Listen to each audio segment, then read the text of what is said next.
Ny senity avetrandry tamin'ny fahavitan'ny adidy amanandraikitra izay napetraka taminy Andriamato Rasoly Sodolin filohan'ny filan-kevitra ambony tetezamita koatra zay nasy ny teny ihany koa ny andraikitra miandry ny mpikambany ao anivon'ny androm-panjakana izay sany. Aloha ataoko hoe ngamba miarabo manokany ny androm-panjakana anankiray dia ny senita izay tsy mora ny asa natao tonga amin'izao toerana misy antsika izao zany hoe dia ny famoahana ny résultat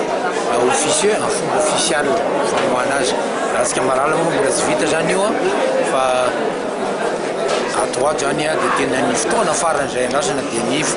fanamafisany CES ireo voka-pifidianana natao amin'ny présidentielle zany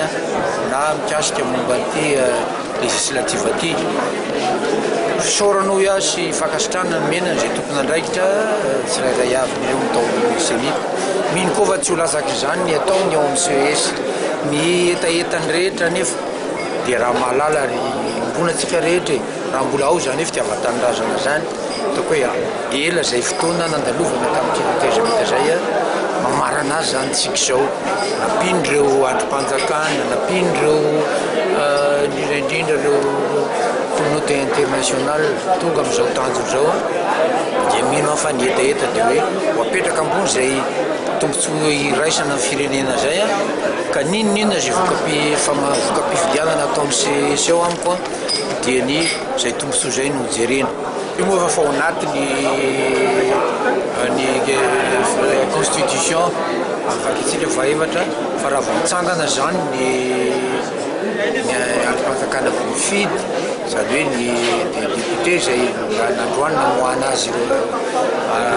officieusement dia mijanona mitsahatra amin'izay ny parlementa tany transition CT zany sy ny CST fa dia fanatanterahana fotsiny angamba hoe continuité ny l'état zay angamba ny diisy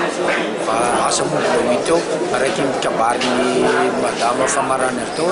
anjaran'ny président mahitana hoe ahoana mbola hitoy zany.